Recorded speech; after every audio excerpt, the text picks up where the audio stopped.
sibuliso tata bonke omama obhuti nosisi. Ndiyathanda ukunibulisa ngegama lenkosi Yesu Jesu Kristu. Hallelujah. Ndiyabulisa ke mvuselelweni ngegama lenkosi Yesu Jesu Kristu. Hallelujah. Hallelujah. Ngomzalwane uNamba idolophu yami semqanduli.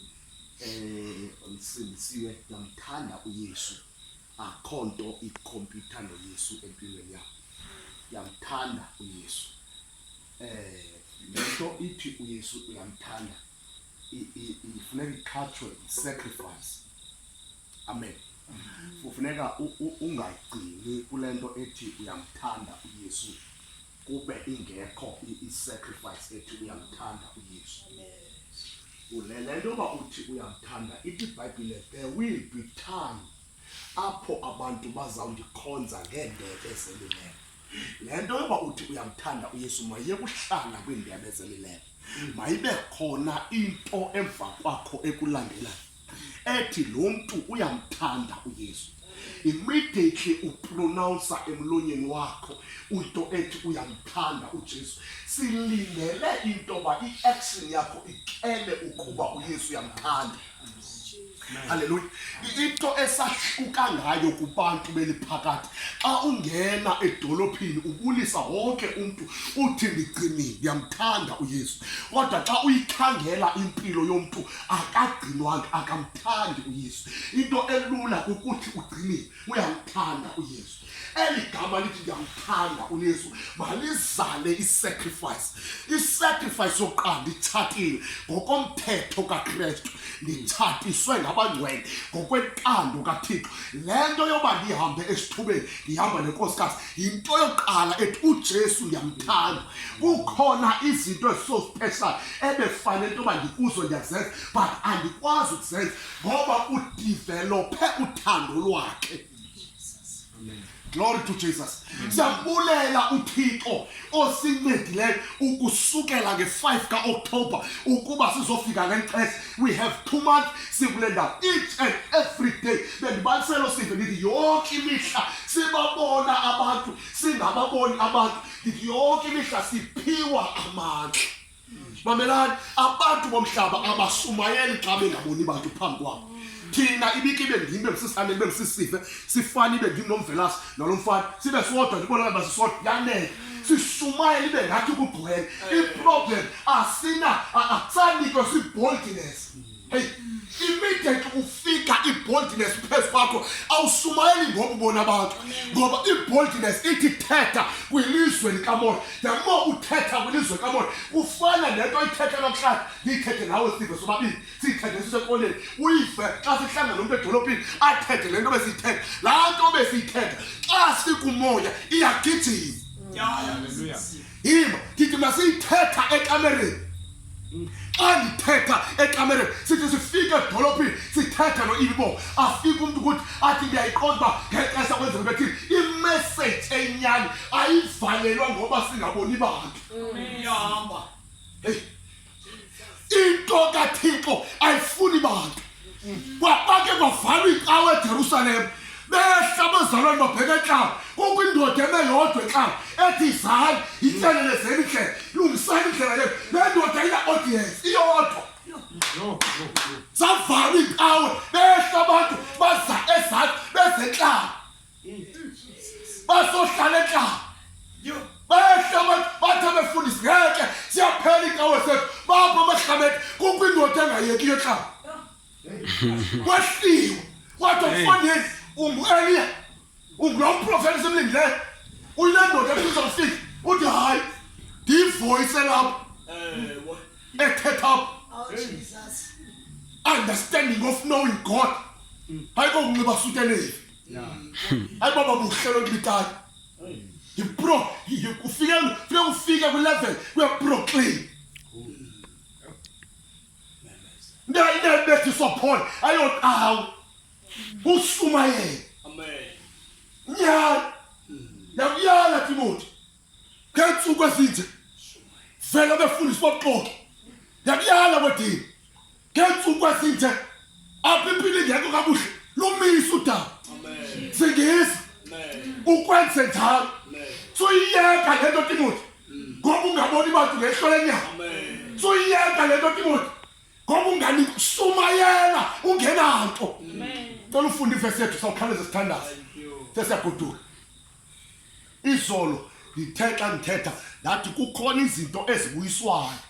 ngathi zonke izinto ezibuyiswayo ngathi ungabheka ngoku ii-gatherings abazolayo ufike into ezika baphatha nemikhonto ngoku kuthiwa kuhlapha imimoya phatha imikhonto abazalwane basizwe ababhandiswe ngamathi baphatha imikhonto tata kuhlatha usakhama abanye baphethe amaphondo ngithi iphondo eli lalivuthelwa ngu-Eliya isizathu soku Eliya avuthela iphondo kwakukhona into tata kuthiwa ngabalimi babehlala phezu kwedolophu bevuswa u-Eliya wayemhlala entabeni avuthela iphondo xa evuthelela phondo kwakuba khona ukuphakama kwabantu ithi iBhayibhile yakhe xa ithi iBhayibhile kwincwadi yeHebrews zonke ezo zinto bezingaphilanga ithi ufike into ephilileyo funda into ephilileyo chapter 4 verse 8 incwadi yezenzo zabapostoli uyabona nisazawathenga amaphondo sinangxaki yawo nisazawuzenza izinto asinangxaki thina into esiyibambileyo siyibamba ifikile into ephilileyo ifikile into enamandla ubuyayo kwigathering abantu baxakekile babhizi basiye ngento enamandla balanda izinto ezingaka xa ungena kwigathering abazalwane uxabana uba ungena ixhweleni noba ungena uyavuthela izinto ezininzi usota nje babaqhumisa bazawuyayikhangela into eqhumisayo bazayifuna basota nje babayiqhumisa bazoyikhangela ngithe iwayini ayongxaki iwayini wasirayeli xa kudlibe kwetafuleni bayayikoti iwayini bathi iwayini erayi wavela obhalayo wathi musani ukunxila iwayini ekukhona ukuzigubhisa kule zaliswane wayebona uba ngale mihla sabe siyithi iwayini wayithi watsala unxila iwayini bandandini gcwaliswane ngumoya tsala uyithethelela iwayini gcwaliswane ngumoya ndicela undifundele esi sikhawulezisa funa ukuthandaza uPetrose ezele ngumoya oyingcwele wabaphendula wathi wema phambi kwabantu wabaphendula wathi siphatha mani nani badala uPetrose uke wama phambi kwabantu wathi andiyazi le ndoda kwathiwa nokuthetha kwakho thini ufana naye wathi ayizange live lokufa kwathiwa nehambo yakho Petrose icela wathi andiyazi kodwa kuchapter 4 wezenzo simvesi bezikuhleni zamatyala uthi ziphatha mani nani babhala nani zirhululeli sikhetheleni funda sisikhawulezisa uPetrose uPetrose ezele ngumoya oyingcwele wabaphendula wathi siphatha mani nani badala namhlanje siyaxoxiswa ngesenzo esihle sisane iproblem yethu thina yabaselizane thina abantu sithi xa besanda ukusindiswa sithi ngamaKristu eBhayibheleni kwakuthiwa ngaba kuthiwa ngaba tata ayingomaKristu okulinda ufika udini esenzathi loo ndaba besakutshela kuyesu babengahambi babengasiwe eJerusalem kwakuthunyelwa umuntu phaa ahlale nabo bade bafikele ngoyingcwele bathathe basiwe eJerusalem oko kuthiwa ngawubhala lawo madoda ngifunda njalo incwadi yezenzo kutheni abantu sebesindiswe kungathiwa ngamaKristu immediate efika umoyingcwele kuthiwe ngamaKristu then bathathwe basiwe ecaweni into yahlupha oPetrose ukuthatha igintsa lisandokwamkela uJesu engekafika umoya oyingcwele lohlaliswa ecaweni kanti umntu akaya ecaweni uphelela phaa until kufika umoya agcwale ngumoya uPetrose wayigqiba uhamba noYesu elikholwa wamphika chapter 2 xa ufika umoya uye owathi madoda siselanga wayini konke begqiba umphika wathi madoda i-importance of the Holy Spirit one ukunika a genuine gospel ifake yecawe ifake ithi ngumfundisi ungekabi ngwi ifake ngenxa kushumayela ukuthi ngumfundisi and the fake gospel ubufundisa unikwa ngabantu uyinikwa nguHoly Spirit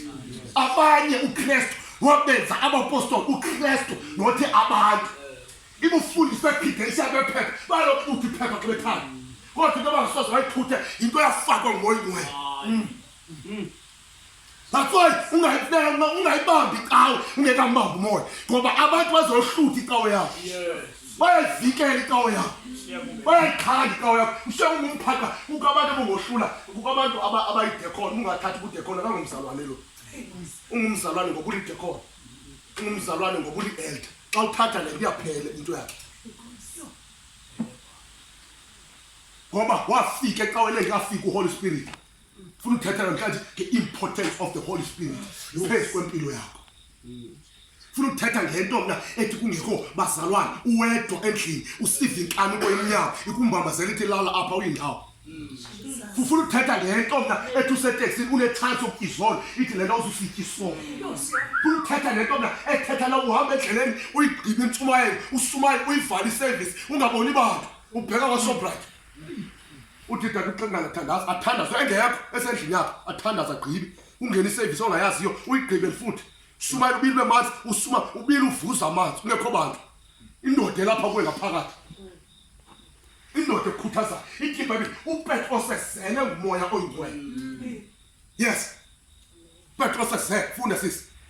uPetros yazela ngumoya Petros esele ngumoya oyingcwele wabaphendula wathi siphatha amandla hani badala namhlanje famele bandla namhlanje liyalinda sidinga abantu abagcwaliswe ngamandla baciba abantu kuliwa umhlaba kuliwa mhlaba kuliwa ibandla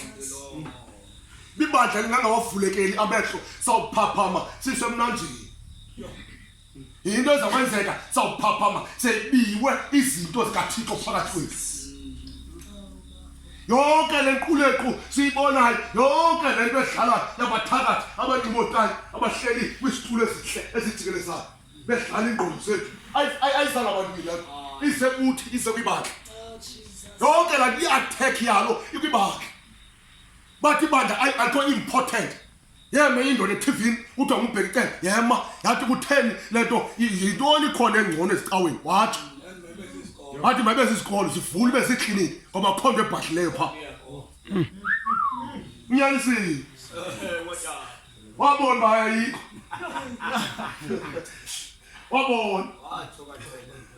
wabona ayikho i-important ngoba immediately ufika Holy Spirit empty uHoly Spirit ufika belibandla emntwini xa efika umoya oyingcwele fika belibandla boyingcwele uye oqoqa impilo yomuntu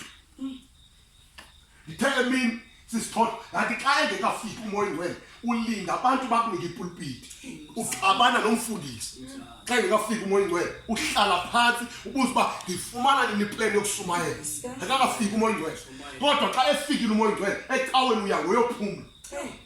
uya ngoba udiniwe ecaweni udiniwe ukusumayela kanti lokuphumla kwabantu badlalayo ngoba udinge ukusumaya kodwa xa ingekafiki umoya oyingcwele uyahlala nje aqhubeka nje fika nini bantu bingubani uba nadaphinde ningekasumayeli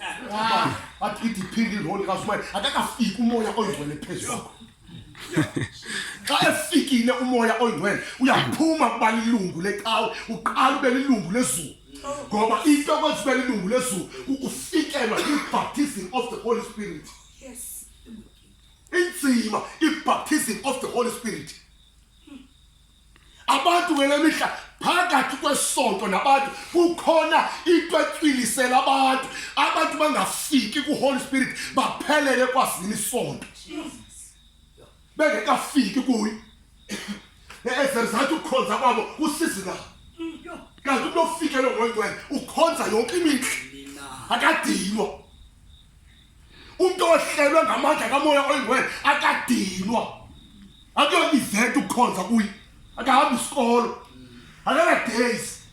Monday to Sunday unento ofuna ukukhonza and the more ekhonza kukho into elambileyo apha kulomuntu ethi makakhonza kodwa xa ingafika umoya oyingcwele uphelela ekwazini icawa ithi ke pha uPetros esele umoya oyingcwele why umoya oyingcwele unikeza iboldness unikeza lo iboldness is a high level of confidence.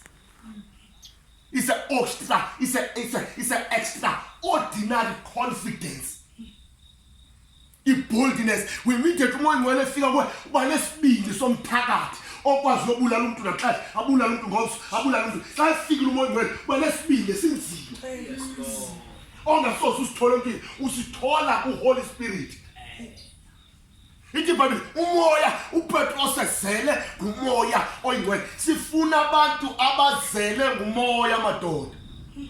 Chapter 20 verse 22. Sifuna abantu abazelwe ngumoya bagcwale ngumoya oyingcwele. Funa sisisi.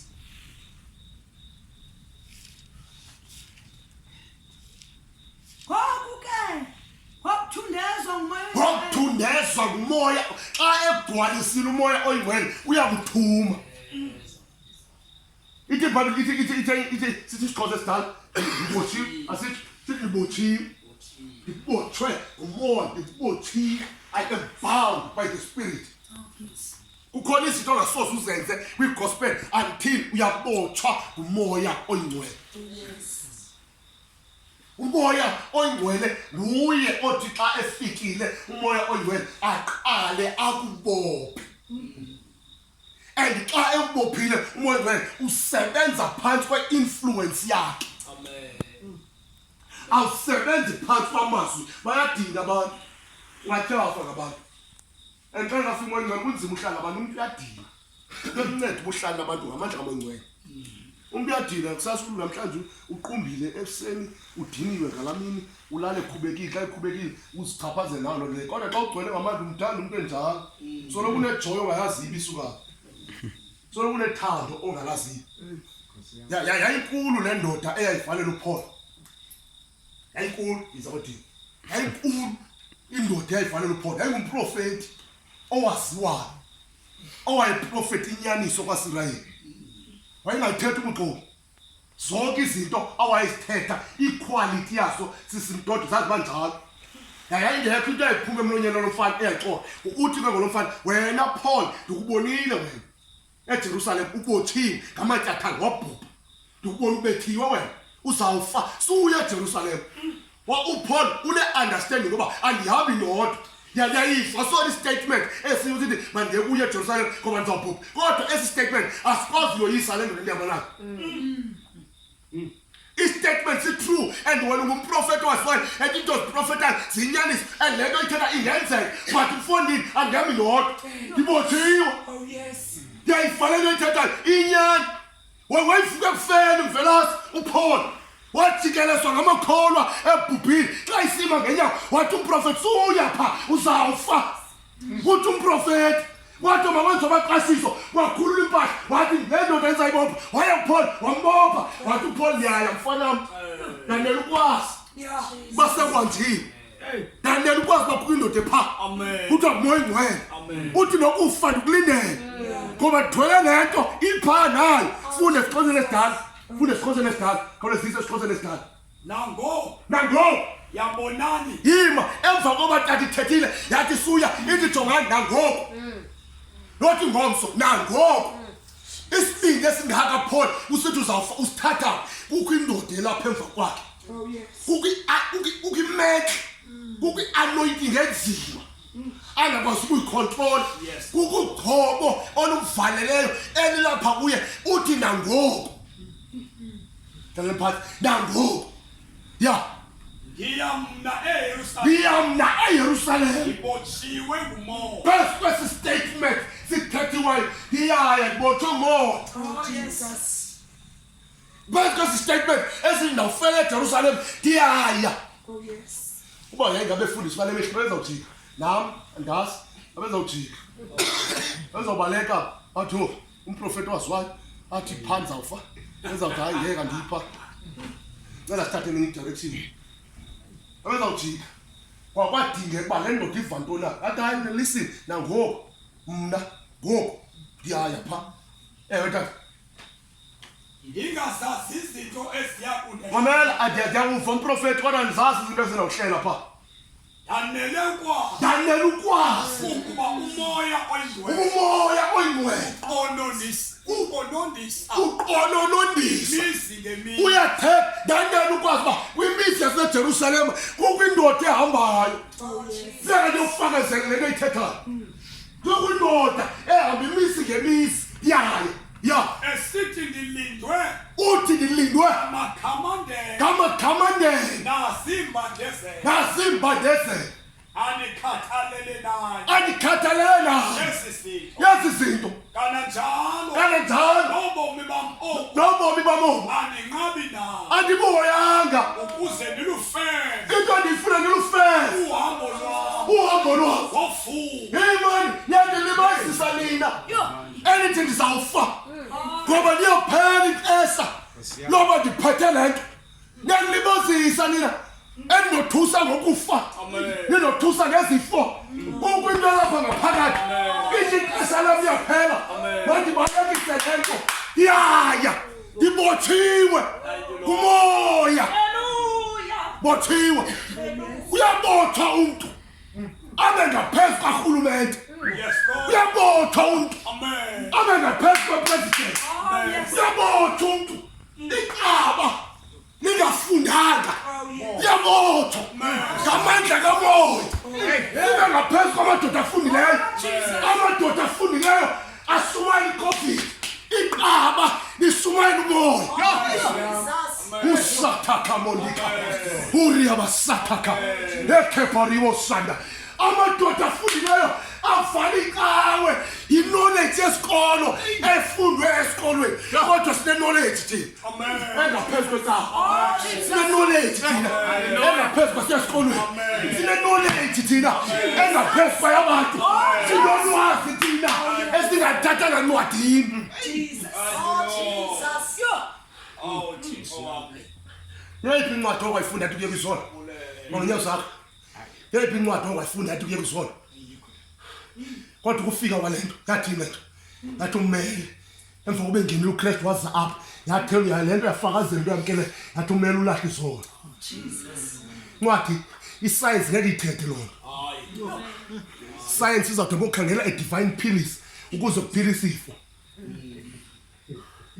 science mentality yomuntu ohleli phansi wastudisa umuntu wathi umuntu ukuthi aphile inhliziyo yakhe ifanele iphile ngalento bakanayo lento akazuphila ingqondo yomuntu ahlele oyincwadini wayifunda leyo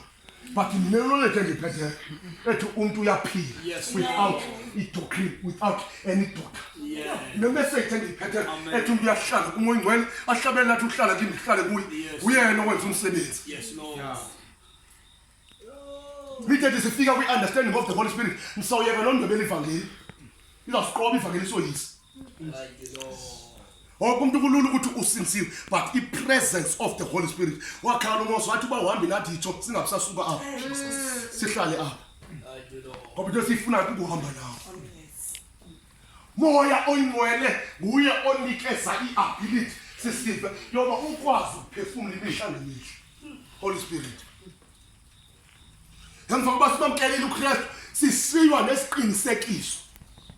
Ephesians chapter 1 verse 13 sisiywa nesiqinisekiso siyasayinwa siyasignature siyatwinwa ngesiqinisekiso soba umoya kaThixo funeka ahlale kuwe moya kaThixo xa ehleli kuwe uphila i-level engaphezulu yabantu but into esifuyisela umva nento abantu basiya phambili sibuye umva sifana nabantu sixoxa nabantu silanda izinto zakudala sisokolise madoda silanda amabhelele akudala seyifikile into ephilileyo yaphethulwa le nto ifale iBhayibheli ifuna ukuthandaza silanda izinto esezingasenamandla emva koba bembulela uKristu bamfaka emangcwabeni iBhayibheli basuka abafundi bakhe bengahlelwanga ngalamandla babheke emzini othile bafika khona bazivalele kuba babesoyika kakhulu ngexesha ethile bezivalele khona iBhayibheli babevuka bonomama benesibili sokuya engcwabeni oPeter bevalile bavuka oMary ekuseni babheke engcwabeni bafike bamqhola umzimba wakhe ngealabastal amafutha exabiso oqhola umzimba wakhe bawenze utsha usuku lesithathu befika engcwabeni bafika ilitye eliqengile bathi kwenzeka ntoni bafika phezu kwelitye kukho indoda emileyo enxibe ingubo esimhlophe yabakhwaza athi Maria nimfunelani ophilayo wabafile baqale bathuka uMaria bathi mfondini abasabona abanguyi nimbekele wathi ubani wathi uChrist wathi ndinguye wathi Maria isana ubaba wathi baba Maria don't touch me andisenguye bese enyameni xesha ndisifa yenyusela nanika ingubo enzima uJohn uyayibona kwincwadi yeRevelation esesiqithi saPatmos eholwa amehlo chapter 4 uthi ngambona esombathiswa ngengubo enzima uthi amadoda amakhulu awa phambi kwakhe alahla isithaba phansi uthi phambi kwakhe bakume izinto ezine ezasimile uthi nalizoyika kakhulu ngabuza basintoni eziya uthi sasikwazi ukusijika sivele silukhosi sivele singonyama uthi sasinamehlo umzimba wonke uthi ngabuza sintoni ezi kodwa lalela John ukhona umntwana kuverse izinto wabuza kubani uthi kwavela into efana negusha exheliweyo kodwa yona imfana wabo isa ilapho ukhilela izinto uthi uJohn ndambona enqikisa ingubo kanti uMaria mbona wayeseyithwala ingubo enzima wathi hamba Maria hamba baqalela uPetros bagwebe eGalile sokuhlangana khona besahamba uMaria wabadlula endleleni wayesengengubo wafika amadoda endlini evale amasamasi wabonakala phakathi kwabo wathi uxolo inkosi wabena bothuka xa besothuka wabaphefumlela bagwala umphefumulo angena naye emzimbeni womntu xa igqiba waphefumula wathetha imessage wathi hambani niye eJerusalem nifike nithandaze naphotyiswa amandla afika umuntu wena bafika ngolesihlanu bawuvala umnyango uriya basandaka rika korima ngeli bahosik ile basanda jonga uJesu engekafika emhlabeni waxhelwa lo igusha ndithi waxhela igusha irepresenta ipasika nentontoni nePentecost usuku loba kudla xhela igusha ingumfanekiso engekafika uYesu ngela xesha babehleli eJerusalem belinde idinga kaMoyingcwele amadoda athile akwaJuda lokwaSirayeli ayemkile ebheke esontweni kwifestival yokuhlala kanti njengoba ebheke kwifestival yokuhlala kukho amadoda athile avalelwe 120 ivalelwe endlini kodwa behlala kwi-upper room akafikanga kwi-upper room ithi bathi bamvulela nje ifestival wahlala njengehobe akenzanto bathandaza ehleli kodwa xa bevala ngomhla wePentecost bethandaza wehla bathi kwangathi uzama amanzi amaninzi ingathi sivuthu somoya kodwa kwabonakala neelwimi esingathi zezomlilo azibonakala ezilwimi bohlulakala ukuhlala kulendlu ngoba lendlu lena iyabasini bathi madoda masiphume xa bephuma bahlangana namadoda esofestival kodwa bathi beningayanga nalapho besekho inqiniso yintoni bathi uPetros asiselapha nikhohliwe ni nilibele isethembiso esingaka esaprofetwa nguJoel ngemihla yokugqibela ukuthulula umoya wami ilibele lonto le ahlala wayo sithe sithandaza thina kwafika isethembiso sagcwaliswa xa igcwalisile uma phambi kwe-10,000 yabantu tiphambi wewe uPetros ngalo mihla wasindiswa 3,000 amadoda esamkela uJesu beshumayela uMaria inyaniso kufika amandla kamoya oyingcwele into esibambileyo singawubhukuqa umhlaba is the lack knowledge of the Holy Spirit into esibambileyo singawushayika umhlaba ukudingakala umoya dingakala umoya uma ufika lento umoya ma ungacima imali lento uyafuna ngemali uyafuna ihlweni ungayifuni imali lento uyafuma ngenyawo ungazange uthenge emoto kodwa usisiye bezulwini amadoda benemoto emhlabeni xa ifika ezulwini ahlale nezantsi wena ubukele phezulu ngoba bavila lento siyava ngayo kuwamoya mfana lento kumoya le kumoya lento into siphamandla moya xa siphuma basiyothandaza within 2 weeks awuphakama sibe ngenyawo ngeke usiqede thina asimotivate wamntu simotivate umoya ukuthi into kasi yami ithi nibakhulu nini itsho siyaza ngenyawo kunyathi kasi yami ithi nisifundiswa nini itsho singena sikolo uriya basakhato kunyathi kasi yami ithi ningaphilisa isizwe nini itsho singena endlela yokuthetha ukubethi xa sihamba ithi nina ningamagoha ithobo ezahluleki ulabasanda khamo moya kaThixo uya madoda oyawuthatha ibandla kwi-ground level liphile ezulwini moya ingcwele oyawuthi xa iphakathi kwethu kuvuka abaprofethi benyaniswa cela sibe ngenyawo kulehliso yakho moya kaThixo